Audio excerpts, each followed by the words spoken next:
오늘 말씀은 이스라엘 총회에 관한 규례입니다. 총회는 하나님을 예배하는 거룩한 백성들의 모임을 뜻합니다. 우리 교단마다 무슨 총회, 또 연회, 이런 회 모임이 있지만 단순히 사람들의 모임, 무슨 회의하는 모임이 아니라 거룩한 하나님의 백성들의 모임이라는 생각을 우리가 마음속에 확실하게 가지고 모임에 임해야 될 줄로 믿습니다. 왜 모세가 이스라엘 백성들에게 삶의 작은 일에서부터 또 가정 공동체에서부터 거룩해야 할 것을 계속해서 말씀하고 있습니까? 이스라엘 백성들이 총회이기 때문입니다. 성경에 총회라는 말이 처음 등장한 곳은 창세기 35장입니다. 야곱이 가족을 이끌고 세겜 땅에 머물던 시기에 딸 디나가 세겜 주장 하몰의 아들에게 아픔을 당하고 그 일로 오라버니인 시므온과 레위의 피해 복수국이 일어나게 되죠. 그 일어난 상황들을 바라보는 야곱의 심정은 망연자실했습니다. 그때 하나님께서 야곱에게 나타나셔서 베델로 올라가서 거기 거주하며 내가 내 형 에서의 낯을 피하여 도망하던 때에 내게 나타났던 하나님께 거기서 제단을 쌓으라 이렇게 말씀하셨습니다. 에서의 낯을 피해 도망하던 때 초심으로 돌아가라는 얘기죠. 그때 야곱이 얼마나 간절했습니까? 하나님밖에 없습니다. 저는 하나님만이 저를 살리실 수 있습니다. 하나님께서 저를 도와주시면 제가 제 인생의 모든 것 하나님 앞에 바치겠습니다. 그런 결단했죠. 그런데 세겜 땅에 머무는 동안에 그러한 부분들이 영적으로 아주 느슨해져 있었던 것입니다. 야곱이 그 하나님의 말씀을 듣고 정신을 차리죠. 그래서 집안 사람들 모아놓고 또 함께한 종속들까지 다 모아놓고 너희 중에 있는 이방 신상들 다 버려라. 자기 자신들 다 정결하게 해라. 그리고 너희들의 의복도 다 바꾸어 입어라. 하나님의 백성으로서의 모습을 갖추라. 그 얘기죠. 그리고 우리가 일어나 베델로 올라가자. 내 환난 날에 내게 응답하시며 내가 가는 길에서 나와 함께 하신 하나님께 내가 거기서 제단을 쌓으려 하노라. 이렇게 말을 합니다. 그리고 모든 사람들을 그렇게 정결하게 하고 나서 길을 떠나서 베델로 올라가죠. 그리고 그 올라가서 처음 그때처럼 정성 다해 하나님 앞에 단을 쌓습니다. 그때 하나님께서 나타나셔서 내 이름이 야곱이지만은 내 이름을 다시는 야곱이라 부르지 않겠고 이스라엘이 내 이름이 될 것이다. 그 일전에 야복 강가에서 천사 통해서 말씀하셨던 축복의 언약을 다시 한번 확증시켜 주시죠. 나는 전능한 하나님이라 생육하며 번성하라 한 백성과 백성들의 총회가 내게서 나오고 왕들이 내 허리에서 나오리라. 이런 축복의 말씀을 또 더하셨어요. 한 백성과 백성들의 총회가 내게서 나올 것이다. 백성과 백성들의 총회가 내게서 나올 것이라는 말씀은 무슨 의미입니까? 야곱의 후손들이 모두 다 총회가 되는 것은 아니라는 그런 말씀이죠. 거룩한 백성들의 무리가 너의 후손들 가운데서 나오게 될 것이다. 야곱의 후손들 가운데에서 총회가 되는 사람들 따로 구별하실 것이다. 이 말씀인 것입니다. 총회라는 말이 두 번째로 등장한 것은 신명기 5장입니다. 신명기 5장은 출애굽한 이스라엘 백성들이 시내산에서 율법 받을 때의 상황에 대한 그런 내용을 말씀하는 그런 말씀인데, 원래 십계명 율법은 모세가 시내산 올라서 돌비에 받아 내려오기 전에 하나님께서 구름 가운데 백성들 앞에서 임재하셔서 먼저 백성들에게 말씀해 주셨죠. 그럴 때 그 음성을 들은 백성들이 두려워 떨면서 앞으로는 우리에게 직접 말씀하지 마십시오. 우리가 죽을 것만 같습니다. 앞으로는 모세 통해서 말씀해 주십시오. 그러면 우리가 그 말씀 하나도 빠짐없이 다 듣겠습니다. 그렇게 간청했습니다. 모세는 이 신명기 5장에서 그 율법, 시내산에서 받은 십계명의 율법을 쭉 백성들 앞에서 강론하면서 22절에 그 상황에 대해서 이렇게 설명합니다. 여호와께서 이 모든 말씀을 산의 불 가운데 구름 가운데 다 이렇게 임재하셔서 흑암 가운데에서 큰 음성으로 너희 총회에 이르셨다. 그 후에 더 말씀하지 아니시고 그것을 두 돌판에 서서 내게 주셨느니라. 너희 총회에 이르신 후에 이 말씀이거든요. 그 얘기는 뭡니까? 너희가 바로 지금 총회가 되었다 그 말씀이죠. 즉 이스라엘이 총회로 구분된 것은 그 기준이 어디에 있는 것입니까? 출애굽이죠. 이 출애굽한 이스라엘 백성들. 출애굽하면 우리는 뭘 생각해야 됩니까? 유월절 어린 양의 피를 생각해야 되는 거죠. 즉 총회는 성경에 말씀하는 총회는 어린 양의 피로 구원이 확증된 사람들, 그 사람들이 하나님 예배하기 위해서 모인 모임이 되는 것이죠. 그렇기 때문에 총회된 사람들은 삶의 작은 일에서부터 하나님 앞에 구원받은 사람으로서 구원이 확증된 사람, 피의 은혜를 입은 사람들로서 하나님을 예배하기 위해 모여야 되기 때문에 늘 삶의 작은 것에서부터 가정에서부터 거룩함이 계속해서 삶 가운데 체질화되어야지 되는 것이죠. 또 그렇기 때문에 그 총회에는 아무나 이렇게 들어올 수 없었습니다. 특별히 오늘 본문에는 총회에 들어올 수 없는 자들에 대해 말씀을 하고 있죠. 그런 어떤 총회에 대한 기준이 있기 때문에 아무나 들어올 수 없다, 엄격히 구별해야 된다, 그런 말씀을 한 것입니다. 앞선 말씀에서는 너희들 총회된 자들로서 정말 삶의 작은 것에서부터 거룩해야지 된다, 하나님 앞에 예배하는 자들 아니냐, 하나님 앞에 거룩한 백성들 아니냐, 가정에서부터 너희들 정말 거룩해야지 된다, 그렇게 말씀하고 나서 오늘 본문 말씀에 들어와서는 이제 아무나 이렇게 막 총회에 들어와서는 안 된다, 금지 규정에 대해서 말씀하고 있는 거죠. 1절에 보면 고환이 상한 자나 음경이 잘린 자는 여호와의 총회에 들어오지 못하리라 이렇게 말씀했습니다. 고환이 상하거나 음경이 잘린 자, 무슨 뜻입니까? 남자로서의 어떤 외형적인 모습들이 다 상실된 사람들이죠. 성경적으로 영적으로는 어떤 사람들이라고 할 수 있어요? 하나님께서 만들어주신 원래의 형상 그대로를 가지고 있지 못한 사람들을 상징적으로 말씀하는 것입니다. 왜 이런 일들이 일어났을까요? 하나님께서 엄격하게 그 앞서 22장에 말씀하신 내용이 뭡니까? 더 엄격하게 너희들 하나님의 백성이니까 엄격하게 이 성생활하는 것도 무분별하게 하면 안 된다, 거룩하게 해야 된다, 구별된 모습으로 살아야 된다, 그렇게 강조했지 않습니까? 그런데 그렇게 구별되지 못한, 거룩하지 못한 무분별한 생활로 말미암아서 어떤 일이 일어나요? 고환이 상하는 그런 일들이 일어나죠. 또 거세된 사람, 음경이 잘린 자는 거세된 사람을 말하는 거죠. 거세된 사람은 어떤 상황에서 거세가 된 사람들을 말씀하는 걸까요? 당시 이 거세라고 하는 이스라엘 백성들은 뭐 내시 제도가 없었기 때문에 특별히 하나님 위해서 또 혹은 뭔가 왕을 섬기기 위해서 거세하는 그런 사람들 없었죠. 어떤 사람들이었나? 이방의 우상 숭배하는 사람들 가운데에서 자기를 우상에게 바친다는 의미로 거세하는 사람들이 있었습니다. 하나님은 이 같은 자들을 금하신 것입니다. 무엇입니까? 거룩하지 못한 사람, 우상에게 자기 몸 드리겠다고, 하나님의 백성이지만 여전히 마음 가운데 우상 숭배하고 있는 사람들, 그 사람이 1절 총회에 들어오지 못하도록, 그래서 그 사람들이 들어와서 그 총회의 거룩성을 훼손시키지 못하도록 이렇게 말씀하신 것이죠.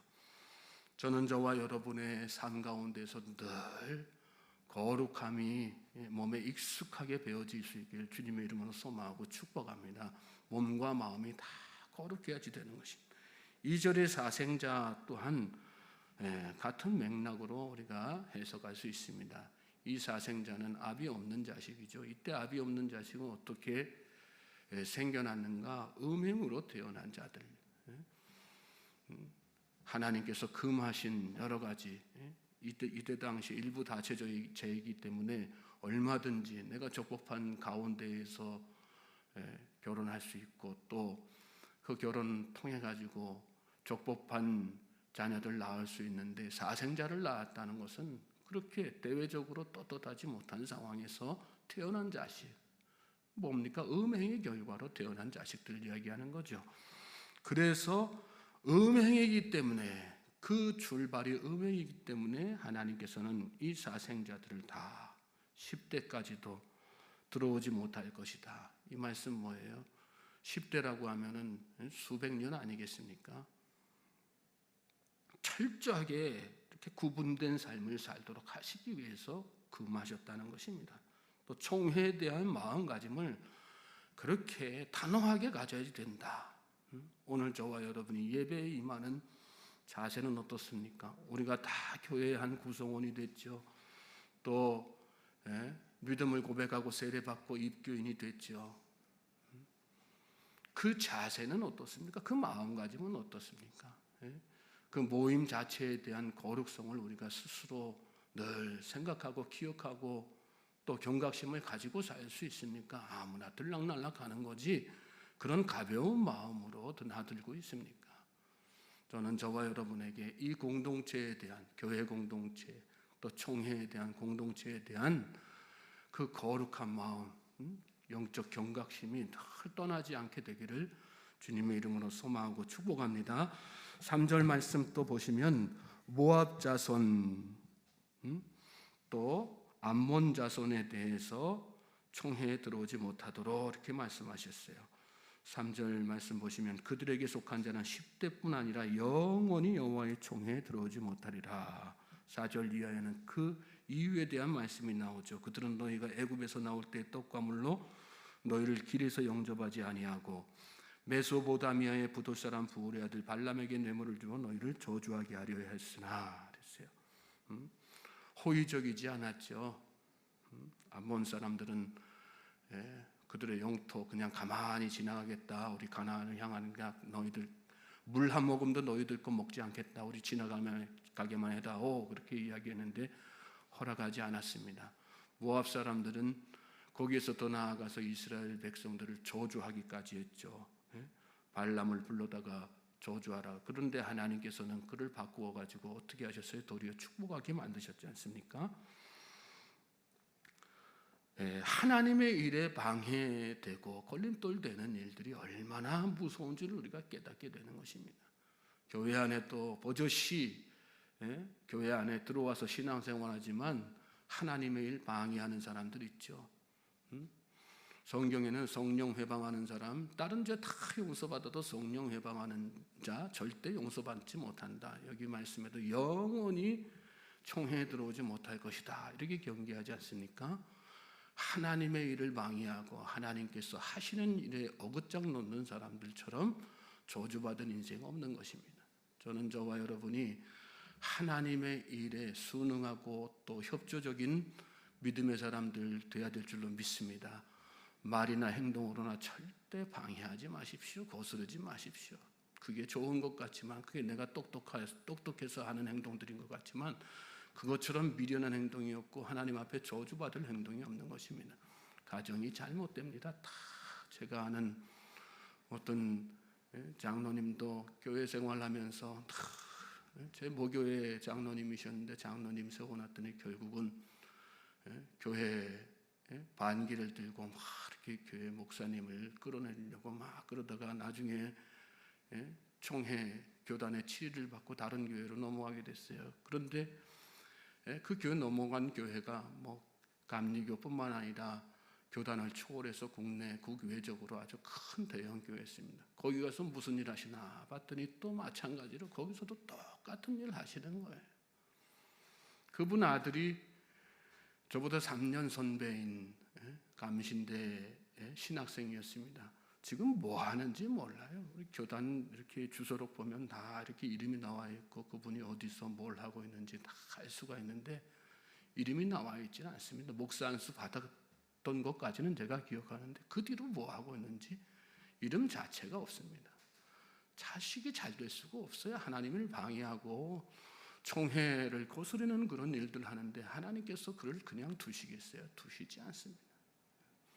믿음으로 교회 안에 목사님도 마찬가지고 교회 중직들도 뭐 잘잘못 다 있을 수 있죠. 인간이기 때문에 다 잘잘못 있죠.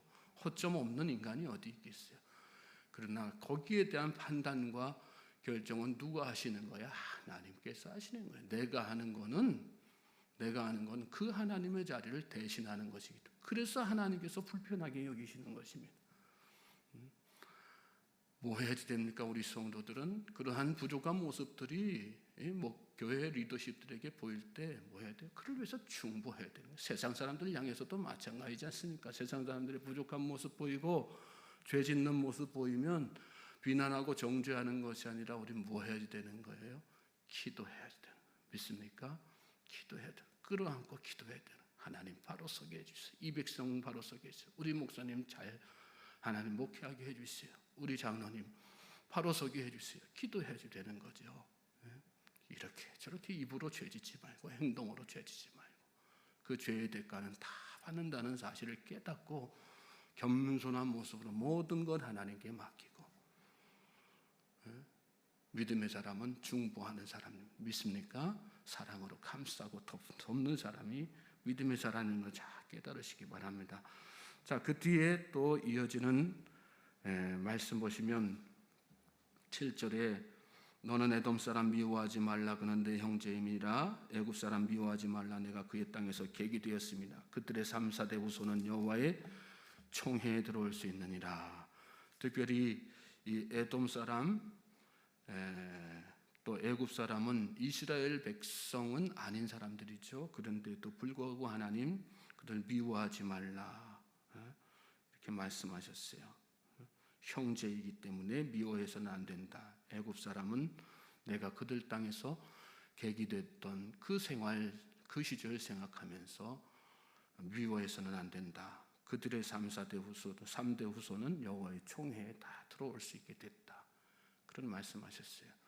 우리도 다 이방인들 아니겠습니까? 우리도 다 나그네 된 사람들 아니겠습니까? 그런데 하나님께서 우리를 사랑하시고 우리에게 은혜를 베풀어 주셔서 우리가 하나님의 백성, 총회 안에 들어올 수 있게 되었던 것입니다. 하나님은 우리 모든 사람들을 위해서 유대인들이 유월절 어린 양의 피로 구속함을 받았던 것처럼 예수 그리스도를 이 땅에 보내셨어요. 왜 예수 그리스도를 이 땅에 보내셨습니까? 그 피로 말미암아 우리도 구속함 받고 또 믿음으로 하나님 앞에 나아갈 때 총회에 들어올 수 있게 거룩한 하나님의 백성의 모임에 들어올 수 있게 기회를 허락하시기 위해서 우리에게 예수 그리스도를 보내신 것입니다.